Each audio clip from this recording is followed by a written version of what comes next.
दुमका में तेज रफ्तार ने ली 3 युवकों की जान। आपस में टकराई 2 मोटरसाइकिल, उड़े पर खच्चे।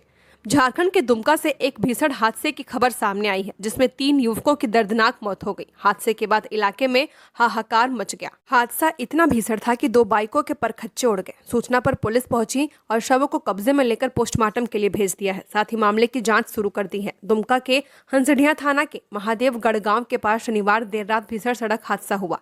इस हादसे में 3 युवकों ने मौके पर ही दम तोड़ दिया है। घटना की सूचना पर पुलिस पहुंची।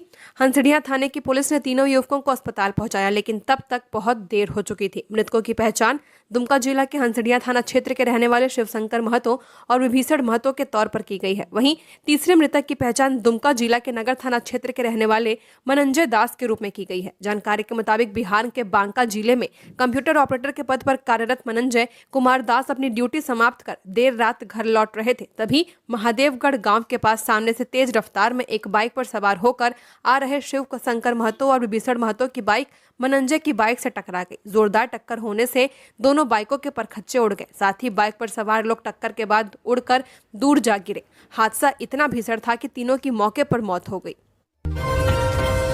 चाईबासा में नक्सलियों का उत्पात जारी। जराईकेला में एयरटेल टावर को लगाई आग। माओवादी मना रहे प्रतिरोध सप्ताह। पश्चिमी सिंहभूम में भाकपा माओवादी संगठन द्वारा मनाए जा रहे प्रतिरोध सप्ताह के दौरान हिंसक वारदातों का सिलसिला थमने का नाम नहीं ले रहा है। शनिवार देर रात से रविवार तड़के के बीच नक्सलियों ने जराईकेला थाना क्षेत्र के कोलबुंगा गांव में एयरटेल मोबाइल टावर को आग के हवाले कर दिया। जानकारी के अनुसार हथियारबंद नक्सली गांव में पहुंचे और टावर के पास मौजूद कर्मचारियों को धमकाकर भगा दिया। इसके बाद उन्होंने टावर पर पेट्रोल डालकर आग लगा दी। कुछ ही देर में पूरा टावर धू धू कर जल उठा, जिससे क्षेत्र में दहशत फैल गई है। इस घटना से पूरे इलाके में दहशत का माहौल फैल गया है। बताया जा रहा है कि नक्सलियों ने यह कदम सरकार और सुरक्षा बलों के खिलाफ अपनी आक्रामक मुहिम के तहत उठाया है। घटना के बाद ग्रामीणों में भय का वातावरण है। लोग अपने घरों से बाहर निकलने से बच रहे हैं। इससे पहले शुक्रवार को नक्सलियों ने 4 धमाके कर सुरक्षा बलों को निशाना बनाया था। इन धमाकों में हेड कांस्टेबल महेंद्र लश्कर शहीद हो गए थे, जबकि 2 अधिकारी गंभीर घायल हो गए हैं। झारखंड के 55,000 +2 छात्रों के लिए खुशखबरी, मिलेगा इंटर्नशिप। आयोजित होगी कौशल प्रतियोगिता। राज्य के +2 उच्च विद्यालयों में अध्ययनरत विद्यार्थियों को पहली बार इंटर्नशिप के रूप में एक मुश्त राशि मिलेगी। समग्र शिक्षा अभियान के तहत राज्य के 594 ऐसे विद्यालयों के 54,889 विद्यार्थियों को 1,000 रुपए इंटर्नशिप के रूप में मिलेंगे। केंद्र ने समग्र शिक्षा अभियान के चालू वित्तीय वर्ष के बजट में दूसरी बार संशोधन किया है, जिसमें इसकी स्वीकृति प्रदान की गई है। इसका लाभ उन विद्यार्थियों को मिलेगा जो व्यावसायिक शिक्षा प्राप्त कर रहे हैं। केंद्र ने माध्यमिक और उच्च माध्यमिक विद्यालयों में अध्ययन विद्यार्थियों के लिए जिला व राज्य स्तर पर कौशल प्रतियोगिता आयोजित करने के प्रस्ताव पर भी स्वीकृति प्रदान कर दी है। साथ ही विज्ञान प्रदर्शनी, जॉब फेयर, क्विज कंपटीशन आदि कार्यक्रमों के लिए भी राशि की स्वीकृति मिली है, जो पहली बार आयोजित होंगे। केंद्र ने सबसे पहले मार्च में वित्तीय वर्ष 2025-26 के बजट के लिए केंद्रांश के रूप में 1,099.03 करोड़ रुपए की स्वीकृति प्रदान की थी। जुलाई माह में संशोधित वर्क प्लान की स्वीकृति दी गई थी, जिसमें केंद्रांश की राशि बढ़ाकर 1,156.90 करोड़ रुपए किए गए थे। इसमें माध्यमिक शिक्षा के लिए स्वीकृति राशि 277.31 करोड़ रुपए से बढ़ाकर 335.18 करोड़ रुपए की गई है। झारखंड जैक बोर्ड एग्जाम में होंगे बड़े बदलाव, अब आएंगे ऐसे सवाल। अगर आप 2026 में झारखंड बोर्ड से परीक्षा देने वाले हैं तो आपके लिए काम की खबर है। झारखंड बोर्ड 10वीं और 12वीं कक्षा की परीक्षा में बड़े बदलाव करने वाला है। 10वीं 12वीं कक्षा की परीक्षा में अब सिर्फ परंपरागत सवाल नहीं किए जाएंगे, बल्कि स्किल बेस्ड सवाल भी किए जाएंगे। इस बदलाव का मोटिव ये है कि छात्रों को प्रतियोगिता परीक्षा के लिए तैयार किया जाए। साथ ही इससे छात्रों की सोचने की शक्ति मजबूत होगी और उनमें एनालिसिस करने की क्षमता डेवलप होगी। बोर्ड का मानना है कि स्टूडेंट्स अब तक सिर्फ रटने पर ध्यान देते थे, जबकि अब वे समझने पर ध्यान देंगे। इससे उन्हें फ्यूचर में होने वाली परीक्षाओं के लिए तैयार होने का चांस मिलेगा। जैक की बोर्ड परीक्षाओं में अब तक अलग अलग सब्जेक्ट से नॉर्मल सवाल पूछे जाते थे, वहीं अब इसमें चेंज किया जा रहा है। झारखंड बोर्ड परीक्षा में डीप एनालिसिस से जुड़े सवाल पूछे जाएंगे। इससे स्टूडेंट्स की सोचने की शक्ति मजबूत होगी। कुछ खास बदलाव नहीं होगा, बल्कि ट्रेडिशनल सवालों को ही क्रिस्प बनाकर पूछा जाएगा। वहीं इस बदलाव का एक उद्देश्य ये भी है कि झारखंड बोर्ड के स्टूडेंट्स कॉम्पिटिटिव परीक्षाओं के लिए तैयार हो। ऐसे में बोर्ड एग्जाम में मैथ्स, हिंदी और रीजनिंग से सवाल पूछे जाएंगे। गिरिडीह में 3 दिवसीय पल्स पोलियो अभियान की शुरुआत। डीसी ने बच्चों को ड्रॉप्स पिलाकर किया शुभारंभ। गिरिडीह में 3 दिवसीय पल्स पोलियो अभियान की शुरुआत रविवार को की गई है। अभियान का शुभारंभ उपायुक्त रामनिवास यादव ने पीरटांड प्रखंड के उत्क्रमित प्राथमिक विद्यालय पिपराडिया से किया है। इस दौरान उन्हें बच्चों को पोलियो ड्रॉप्स पिलाकर अभियान का औपचारिक उद्घाटन किया। अभियान के शुभारंभ के अवसर पर डीसी रामनिवास यादव का स्थानीय ग्रामीणों द्वारा पारंपरिक तरीके से गर्मजोशी से स्वागत किया गया। जिला स्वास्थ्य विभाग के अनुसार इस अभियान के तहत 0 से 5 साल तक के सभी बच्चों को पोलियो की खुराक पिलाने का लक्ष्य रखा गया है। पहले दिन जिले भर के बूथों पर बच्चों को पोलियो ड्रॉप्स दी जा रही है। वहीं अगले 2 दिनों तक स्वास्थ्यकर्मी घर घर जाकर उन बच्चों को खुराक दिया जाएगा जो पहले दिन छूट गए हैं। स्वास्थ्य विभाग ने सभी अभिभावकों से अपील की है कि वे अपने बच्चों को पोलियो की खुराक अवश्य पिलाएं ताकि जिले को पोलियो मुक्त बनाए रखने का लक्ष्य हासिल किया जा सके। झारखंड के 4.5 माह में 1266.6 मिलीमीटर बारिश। अगले 48 घंटे में लौटेगा मानसून। दीपावली से महसूस होगी गुलाबी ठंड। झारखंड में मानसून अब अपने आखिरी पड़ाव पर है। मौसम विभाग के मुताबिक अगले 24 से 48 घंटे में मानसून की पूरी तरह विदाई हो जाएगी। बंगाल की खाड़ी में हल्की हलचल बनी हुई है जिससे कहीं कहीं बूंदाबांदी और बादल छाने की संभावना है। फिलहाल अगले 3 दिनों तक मौसम में किसी बड़े बदलाव की उम्मीद नहीं है। सुबह और शाम की ठंडी हवाएं गुलाबी ठंड का एहसास कराने लगी हैं। विभाग ने यह भी कहा है कि इस साल कड़ाके की ठंड पड़ने के आसार हैं। मौसम विज्ञान केंद्र के निर्देशक अभिषेक आनंद के अनुसार मानसून रक्सौल, वाराणसी, जबलपुर, अकोला, अहिल्यानगर और अलीबाग मार्ग से लौट रहा है। 1 जून से अब तक झारखंड में औसतन 1266.6 मिलीमीटर बारिश दर्ज की गई है। वहीं रांची में इस दौरान 1589 मिलीमीटर बारिश हुई है। हालांकि अक्टूबर में कुछ जिलों में सामान्य से कम बारिश दर्ज की गई है। गोड्डा में 35%, गुमला में 9%, पाकुड़ में 18%, साहिबगंज में 69% और सिमडेगा में 50% कम बारिश हुई है। शनिवार को रांची का अधिकतम तापमान 30.4 डिग्री सेल्सियस और न्यूनतम 20.4 डिग्री सेल्सियस दर्ज किया गया है। मौसम विभाग ने बताया कि 13 अक्टूबर से झारखंड में आसमान साफ रहेगा और मौसम शुष्क बना रहेगा। अगले 1 सप्ताह यानी 17 अक्टूबर तक तापमान में कोई बड़े बदलाव नहीं होगा। फिलहाल कई जगहों पर अधिकतम तापमान 30 डिग्री सेल्सियस से ऊपर है।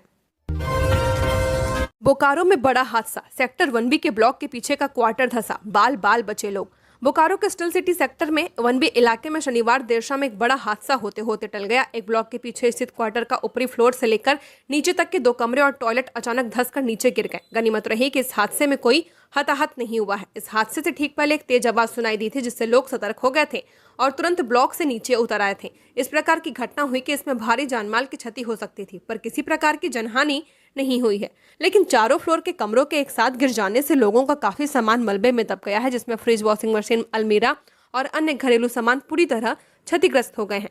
इस घटना की जानकारी मिलते ही सिटी थाना की पुलिस घटनास्थल पर पहुंचकर लोगों को वहां से हटा रही है। थाना प्रभारी सुदामा दास ने घटना को लेकर कहा कि इस हादसे में किसी प्रकार के जान माल का नुकसान नहीं हुआ है। 30 दिन में नहीं मिली मंजूरी तो भवन निर्माण का नक्शा स्वतः हो जाएगा पास। राज्य के नगर विकास विभाग ने भवन नक्शा स्वीकृति को लेकर नए निर्देश जारी किए हैं। अब नगर निकायों में भवन योजना पास कराने के लिए नागरिकों को महीनों दफ्तरों के चक्कर नहीं लगाने पड़ेंगे। नगर विकास व आवास विभाग ने आदेश जारी किया है कि अगर आवेदन मिलने के 30 दिनों के भीतर भवन योजना पर कोई निर्णय नहीं लिया जाता है तो वह योजना स्वतः स्वीकृत मानी जाएगी। दरअसल राज्य के नगर निकायों में भवन नक्शा पास करने में हो रही देरी को लेकर झारखंड हाईकोर्ट ने 19 अगस्त को सख्त रूप अपनाया था। इसके अनुपालन में विभाग ने झारखंड भवन उपविधि 2016 की धारा 10 की उपधारा 10.6 में 17 अगस्त 2017 को किए गए संशोधन को पूर्ण रूप से लागू करने की प्रक्रिया शुरू कर दी है। नए प्रावधान के तहत सक्षम अधिकारी को आवेदन प्राप्त होने की तिथि से 30 दिनों के भीतर या तो भवन योजना को स्वीकृत करना होगा या अस्वीकृत करना होगा। अगर कोई अधिकारी समय सीमा के भीतर निर्णय नहीं लेता और आवेदक को लिखित कारण नहीं बताता तो आवेदन स्वीकृत माना जाएगा। नया सिस्टम पूरी तरह मानव रहित होगा, यानी अब अधिकारी या कर्मचारी आवेदन को रोक नहीं पाएंगे या फाइलें टेबल पर घूमती नहीं रहेंगी। पूरा प्रोसेस ऑनलाइन पोर्टल के जरिए पूरा होगा। स्वदेशी मैराथन में रांची दौड़ी, युवाओं ने दिया आत्मनिर्भर भारत का संदेश।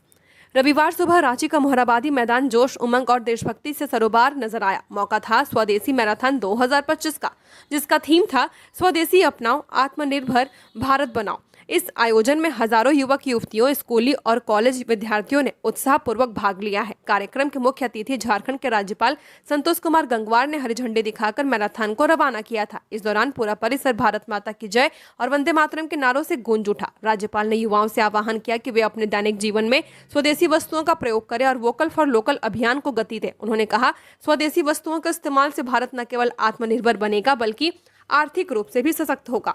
हर नागरिक को इस दिशा में योगदान देना चाहिए। मैराथन को केंद्रीय रक्षा राज्य मंत्री संजय सेठ ने सांसद खेल महोत्सव से जोड़ा और इसे राष्ट्र निर्माण की दिशा में युवाओं की सक्रिय भागीदारी का प्रतीक बताया है। उन्होंने कहा कि आज का युवा भारत के भविष्य की रीढ़ है और यदि वह स्वदेशी उत्पादों का उपयोग का प्रचार करेगा तो 2047 तक विकसित भारत का लक्ष्य निश्चित रूप से हासिल किया जा सकेगा। चतरा में रात में सड़क किनारे बेहोश मिला पुलिसकर्मी, पास ही पड़ी थी बाइक, दुर्घटना या हमला, पुलिस कर रही जांच। चतरा के सदर थाना क्षेत्र में बीती रात एक पुलिसकर्मी के घायल मिलने से हड़कंप मच गया। घटना आजाद नगर स्थित सुल्तान मस्जिद के पास की है, जहां देर रात करीब 1 बजे आनंद कुमार सिंह नामक पुलिसकर्मी सड़क किनारे बेहोशी की हालत में पड़ा मिला। उनकी बाइक भी कुछ दूरी पर गिरी हुई थी। राहगीरों ने जब उन्हें देखा तो तुरंत स्थानीय लोगों को सूचना दी। मौके पर भीड़ जुटी और इसकी खबर सदर थाना पुलिस को दी गई। पुलिस दल तुरंत घटनास्थल पर पहुंचा और घायल को इलाज के लिए चतरा सदर अस्पताल भेजा गया। डॉक्टरों ने बताया कि आनंद कुमार सिंह की हालत फिलहाल गंभीर बनी हुई है और उनका इलाज जारी है। घटना के बाद पुलिस यह जानने में जुटी है कि आनंद कुमार सिंह किसी सड़क हादसे के शिकार हुए हैं या फिर उनके साथ कोई अन्य घटना घटी है। शुरुआती तौर पर यह मामला सड़क दुर्घटना का लग रहा था, लेकिन पुलिस ने मौके की जांच के बाद कुछ संदेहास्पद बिंदु पाए हैं। बाइक की स्थिति देखकर यह अनुमान लगाया जा रहा है कि या तो वाहन असंतुलित होकर गिरा है या फिर किसी ने उन्हें धक्का दिया है। घटनास्थल के आसपास लगे सीसीटीवी कैमरों की जांच की जा रही है ताकि पूरे घटनाक्रम की सच्चाई सामने आ सके। झारखंड के 68 लाख परिवारों के लिए खुशखबरी, जल्द मिलेगी दाल और चीनी। झारखंड के 68 लाख से ज्यादा राशन कार्डधारी परिवारों के लिए 2.04 लाख क्विंटल चना दाल खरीदी जाएगी। इसे लेकर खाद्य सार्वजनिक वितरण और उपभोक्ता मामले विभाग ने निविदा जारी की है। निविदा खुलने की तिथि 10 अक्टूबर तय की गई थी। जारी निविदा में कहा गया कि चना दाल की खरीद मुख्यमंत्री दाल वितरण योजना के तहत की जाएगी। 25,000 से ज्यादा जन वितरण प्रणाली दुकानों से देने वाली चना दाल की खरीद जुलाई से सितंबर 2025 तक के लिए होगी। बता दें कि दाल वितरण योजना 100% राज्य सरकार की योजना है। योजना के तहत लाभुकों को प्रतिमाह 1 किलोग्राम चना दाल दी जाती है। इसके लिए वित्तीय वर्ष 2025-26 में करीब 300 करोड़ रुपए का बजटीय प्रावधान किया गया है। इससे पहले विभागीय मंत्री डॉक्टर इरफान अंसारी ने शुक्रवार को विभागीय योजनाओं की समीक्षा कर लाभुकों को चना दाल नहीं मिलने की स्थिति को स्पष्ट किया था। उन्होंने कहा था कि केंद्र की उदासीनता के कारण दाल की आपूर्ति में देरी हो रही है। कई बार पत्राचार के बावजूद केंद्र सरकार ने इस पर गंभीरता नहीं दिखाई। दूसरी ओर राज्य का कोटा भी कम कर दिया गया है। इसे देखते हुए झारखंड सरकार ने स्वयं ही दाल खरीद के लिए निविदा जारी की है ताकि जल्द हर लाभुक को दाल उपलब्ध कराई जा सके। कुत्ते को बचाने में स्कॉर्पियो पेड़ से टकराई, 4 घायल। कोडरमा सतगावा के अंगार मोड़ के पास हुआ हादसा, 2 की हालत गंभीर।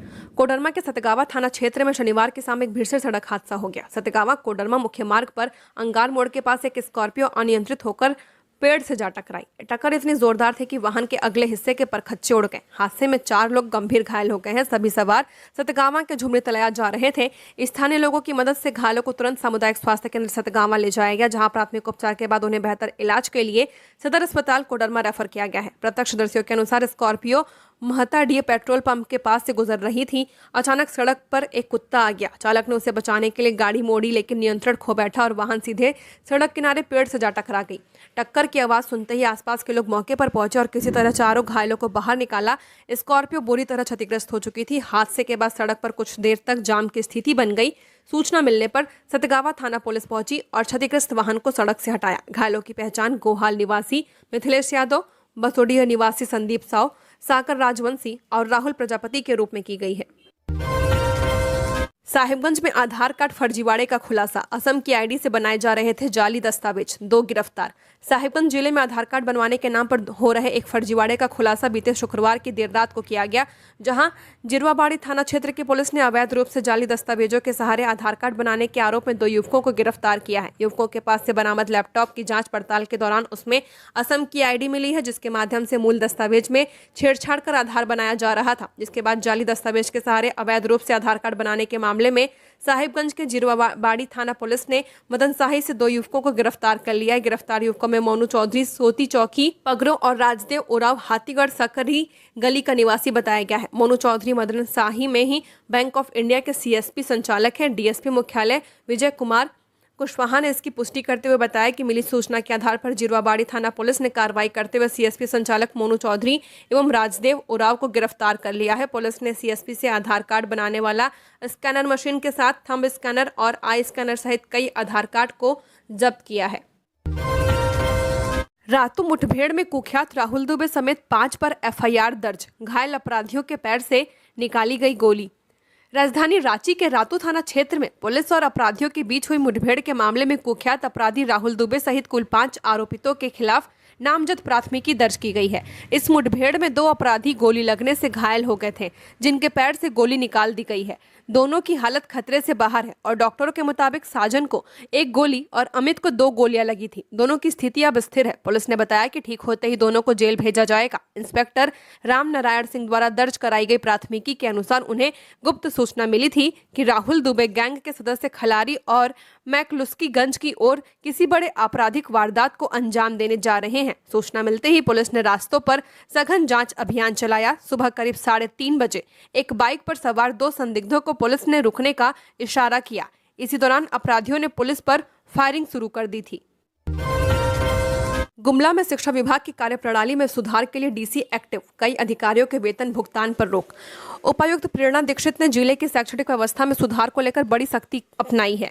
उनकी दैनिक समीक्षा और दिशा निर्देशों के बाद अब शिक्षा विभाग पूरी तरह से एक्शन मोड में है। जिले के सभी सरकारी और सरकारी सहायता प्राप्त अल्पसंख्यक विद्यालयों में सभी शिक्षक और कर्मचारी के लिए प्रतिदिन बायोमेट्रिक उपस्थिति अनिवार्य कर दी गई है। इसके अलावा किसी भी तरह के अवकाश के लिए ऑनलाइन आवेदन करना भी जरूरी कर दिया गया है, ताकि पारदर्शिता बनी रहे। उपायुक्त ने आगामी बोर्ड परीक्षाओं को ध्यान में रखते हुए दिसंबर से पहले प्री बोर्ड टेस्ट आयोजित करने की योजना बनाई है। वे खासतौर से सिलेबस के समय पर पूर्णता, यूडायस पोर्टल पर शैक्षणिक आंकड़ों के समय पर प्रविष्टि और ई विद्या वाहिनी पोर्टल में छात्र और शिक्षक उपस्थिति की निगरानी को लेकर काफी गंभीर है। उपायुक्त ने शिक्षा विभाग के शैक्षणिक कोर टीम और सभी बीपीओ, बीआरपी, सीआरपी को उच्च एवं +2 स्कूलों के विशेष अनुश्रवण के निर्देश दिए हैं। उन्होंने स्कूलों में अनुश्रवण की कम संख्या और छात्र उपस्थिति में गिरावट पर गहरी असंतोष व्यक्त की है और तत्काल प्रदर्शन सुधारने के लिए चेतावनी दी है।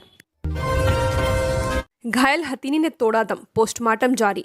पश्चिमी सिंहभूम के सारंडा में आईईडी विस्फोट में घायल हथिनी की मौत हो गई है। हथिनी की मौत बीते रात 1:30 से 2 बजे के करीब हुई है। बताया जा रहा है कि हथिनी बीते शनिवार को इलाज के बाद सुस्त पड़ गई थी। हालांकि हथिनी ने देर रात फल सब्जी आदि भी खाई थी। बताया जा रहा है कि उसके बाद वो सो गई। वहीं सुबह जब हथिनी की निगरानी करने टीम पहुंची तो पाया कि हथिनी सोई हुई उसकी मौत हो चुकी है। वहीं रविवार को हथिनी का जंगल में ही पोस्टमार्टम किया जा रहा है।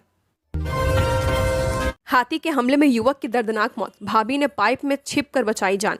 झारखंड ओडिशा सीमावर्ती इलाके में एक बार फिर जंगली हाथियों ने कहर बरपाया है। शनिवार की शाम हाथी के हमले में 19 वर्षीय युवक की दर्दनाक मौत हो गई है। मृतक की पहचान जामपानी निवासी दीपेश नायक के रूप में की गई है। जानकारी के अनुसार दीपेश रुगड़ी गुवाली में काम करता था और इन दिनों छुट्टी पर अपने घर आया हुआ था। शनिवार शाम करीब 7 बजे वो अपनी भाभी के साथ बाइक से गाँव से निकला था। इसी दौरान तीतर बिल नारायणपुर के चौक के पास अचानक हाथियों के झुंड से उनका आमना सामना हो गया। प्रत्यक्षदर्शियों के मुताबिक एक हाथी ने दीपेश को सूंड में लपेटकर जोर से पटक दिया, जिससे उसकी मौके पर मौत हो गई। वहीं उसकी भाभी बाइक से गिर पड़ी और किसी तरह पास के पाइप में छिपकर अपनी जान बचाई है। उन्होंने किसी तरह ग्रामीणों को सूचना दी। सूचना पर ग्रामीण घटनास्थल पर पहुंचे। वन विभाग तथा विलायपदा पुलिस चौकी की टीम पहुंची और शव को कब्जे में लेकर पोस्टमार्टम के लिए चंपो अस्पताल भेज दिया। स्थानीय लोगों ने प्रशासन से मांग की है कि क्षेत्र में बढ़ते हाथी आतंक पर रोक लगाने के लिए ठोस कदम उठाएं, ताकि भविष्य में ऐसी घटनाओं की पुनरावृत्ति न हो। कोडरमा में आदिम जनजातियों के उत्थान की पहल, बिरहोर समुदाय को मुख्यधारा से जोड़ने का प्रयास। कोडरमा में आदिम जनजाति बिरहोर और मुंडा समुदाय के परिवारों के जीवन स्तर पर सुधार लाने और उन्हें समाज की मुख्यधारा से जोड़ने के लिए कोडरमा जिले में प्रशासन ने ठोस कदम उठाए हैं। इन समुदायों को सरकारी योजनाओं का लाभ दिलाने के लिए प्रशासन उनके घरों तक पहुंच रहा है। कोडरमा के कई प्रखंडों में निवास करने वाले बिरहोर और मुंडा समुदाय अभी भी सामाजिक मुख्यधारा से काफी दूर है। झारखंड की सभ्यता और संस्कृति की पहचान माने जाने वाले इन आदिम जनजातियों के सामाजिक स्तर को ऊपर उठाने के लिए प्रशासन ने केंद्र प्रायोजित योजनाओं से जोड़ने की पहल शुरू की है। इसके तहत सबसे पहले इन परिवारों के आधारभूत दस्तावेजों को मजबूत किया जा रहा है।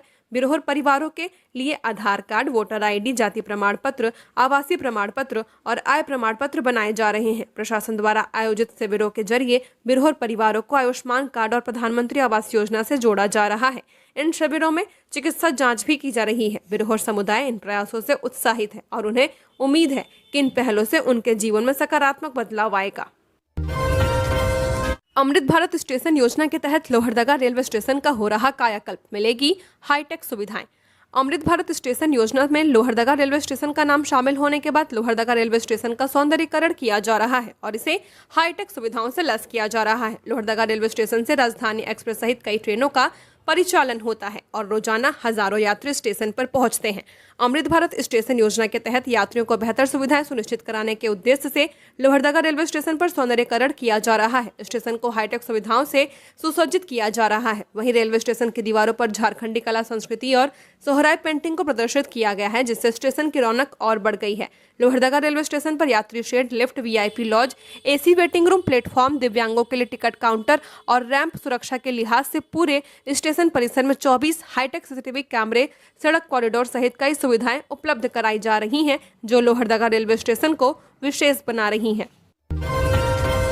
झारखंड शराब घोटाला में अपने ही विभाग के अधिकारियों की भूमिका जांचने में जुटी एसीबी। झारखंड शराब और जमीन घोटाला मामलों में आरोपित निलंबित आईएएस अधिकारी विनय कुमार चौबे के करीबी माने जाने वाले कारोबारी विनय कुमार सिंह के खिलाफ एसीबी की जांच अब और तेज हो चुकी है। विनय कुमार सिंह, जो महिंद्रा की नेक्सजन ऑटोमोबाइल कंपनी के मालिक हैं, उन्हें एसीबी ने बीते 25 सितंबर को गिरफ्तार किया था। एसीबी अब उन कथित चर्चा की भी गोपनीय तरीके से छानबीन कर रही है, जिसमें यह कहा जा रहा है कि शराब घोटाला केस में गिरफ्तारी वारंट जारी होने के बावजूद विनय सिंह को पहले गिरफ्तार नहीं किया गया था। इस कथित लापरवाही का लाभ उठाकर विनय सिंह ने शराब घोटाला मामले में जमानत हासिल कर ली थी। एसीबी के वरिष्ठ अधिकारियों को यह जानकारी मिली है कि विनय सिंह की तलाश में दिल्ली गई एसीबी की टीम ने उनके विरुद्ध कार्रवाई करने में कहीं न कहीं लापरवाही बरती थी। एसीबी इस मामले में शामिल अपने ही अधिकारियों की भूमिका की भी जांच कर रहा है। धनबाद मर्डर में पुलिस का एक्शन, प्रेमी की हत्या मामले में 2 को किया गिरफ्तार। बीते दिनों झारखंड के धनबाद जिले में दर्दनाक घटना सामने आई थी। यहां के गोमो हरिहरपुर में प्रेम प्रसंग में हुई हत्याकांड में पुलिस ने गंगा ठाकुर के बाद 2 और आरोपी गंगा ठाकुर की पत्नी अंजनी देवी और प्रेमिका नीलम कुमारी उर्फ खुशी कुमारी को गिरफ्तार कर लिया है। तीनों को पुलिस ने रविवार को जेल भेज दिया है। रविवार को प्रेस कॉन्फ्रेंस करते हुए सर्किल इंस्पेक्टर असीम कुमार टोपनो ने बताया कि घटना के बाद तुरंत मुख्य आरोपी गंगा ठाकुर उर्फ छोटू ठाकुर को गिरफ्तार किया गया था। बाद में इस घटना में शामिल प्रेमिका नीलम और उसकी नानी अंजनी देवी को भी गिरफ्तार किया गया था। तीनों ने हत्या की बात स्वीकार कर ली है। पुलिस ने बताया कि छानबीन जारी है और भी जो लोग कांड में दोषी हैं सभी जेल जाएंगे। ज्ञात हो, हरिहरपुर में शुक्रवार को कपिल कुमार राय की हत्या कर दी गई थी।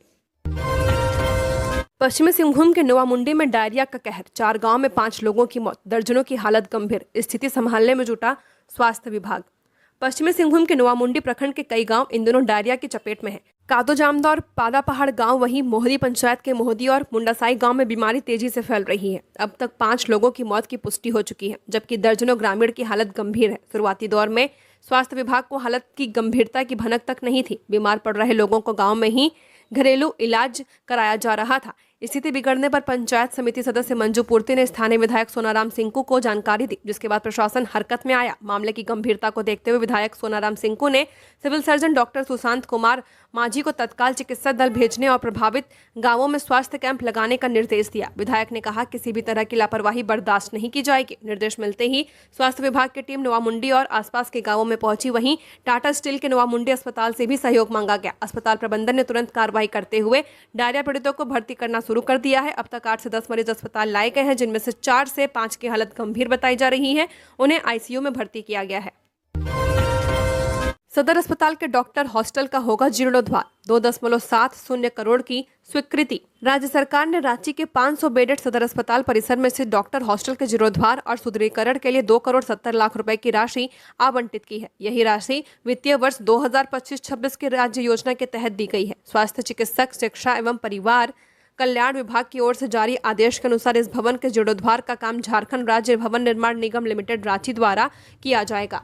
निगम को यह सुनिश्चित करना होगा कि स्वीकृत्यादेश में अंकित सभी शर्तों का अक्षरशः पालन हो। इस योजना के लिए आवंटित राशि की निकासी और व्ययन का कार्य सिविल सर्जन रांची के माध्यम से किया जाएगा। सिविल सर्जन राशि को एकमुश्त प्रबंध निर्देशक भवन निर्माण निगम के पीएल खाते में हस्तांतरित करेंगे, जबकि पूरे आवंटन की निगरानी और नियंत्रण का दायित्व स्वास्थ्य विभाग के अपर मुख्य सचिव पर रहेगा। बता दें कि 10 साल से भी लंबे समय से यह भवन सदर अस्पताल परिसर में अधूरा बना हुआ है। आज तक इसे अस्पताल प्रबंधन को हैंडओवर नहीं किया गया। इसके बावजूद बिल्डिंग अंदर व बाहर से पूरी तरह जर्जर हो चुकी है। अब सरकार इस भवन की मरम्मत कराने की तैयारी में है।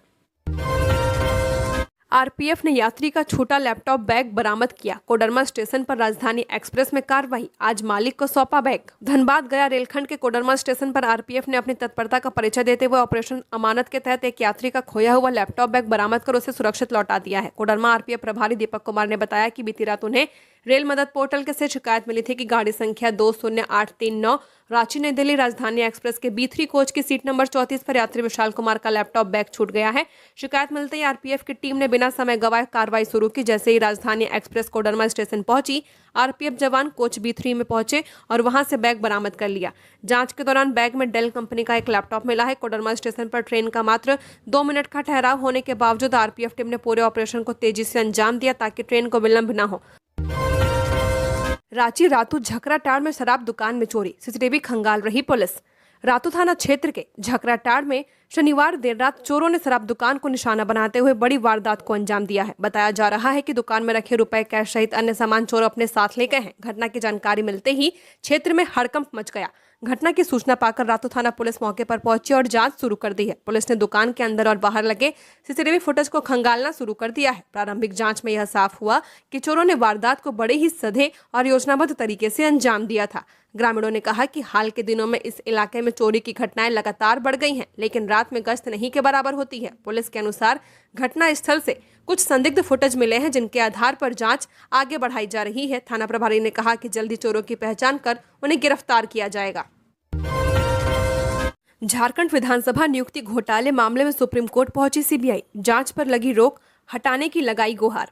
झारखंड विधानसभा नियुक्ति घोटाले की जांच पर सुप्रीम कोर्ट द्वारा लगाई गई रोक को हटाने के लिए सीबीआई ने सुप्रीम कोर्ट में हस्तक्षेप याचिका दायर की है। सीबीआई ने इस याचिका में अनुरोध किया है कि हाईकोर्ट के आदेश पर लगी रोक को हटाया जाए ताकि विधानसभा में हुई कथित अनियमितताओं की जांच को आगे बढ़ाया जा सके। सीबीआई ने कोर्ट को कहा कि झारखंड विधानसभा में नियुक्ति और प्रोन्नति में हुई गड़बड़ी की जांच के लिए राज्यपाल की अनुशंसा पर 7 जुलाई 2014 को एक सदस्यीय न्यायिक जांच आयोग का गठन किया गया था। इस आयोग ने 30 बिंदुओं की जांच के बाद अपनी रिपोर्ट सौंपी थी, जिसमें विधानसभा के तत्कालीन अध्यक्ष के कार्यकाल में हुई नियुक्तियों के दौरान बड़े पैमाने पर अनियमितता और घूस के लेन